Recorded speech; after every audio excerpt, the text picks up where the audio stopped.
Encore une fois, un autre sujet, comme je vous disais, qui était très lourd. On continue toujours dans le même thème, le temps du rhume.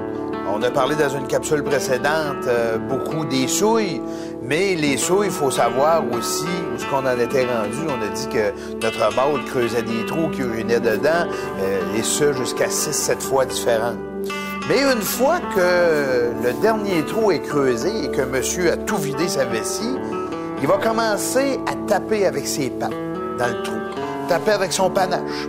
Il va y aller comme ça pour s'enduire un petit peu de l'espèce de potion magique. Excusez l'expression, mais il va s'enduire de ça pour dégager l'odeur. En dégageant cette odeur-là, à la fin de tout ça, il va se coucher dans la dernière de ses souilles. Tout ce qu'il y a de femelles aux alentours, s'il y a une femelle, 2 femelles, 4 femelles, c'est automatique avec l'odeur que ça dégage. Ces femelles-là s'en viennent automatiquement à notre mâle.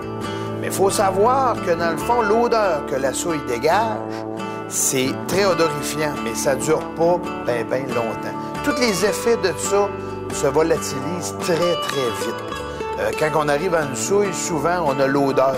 Mais dites-vous que les effets de tout ça sont déjà passés. Les orignaux sont dans le secteur, ils ne sont pas partis très loin. Mais les effets de la souille ne durent pas bien longtemps. Il faut savoir que ça se volatilise très rapidement.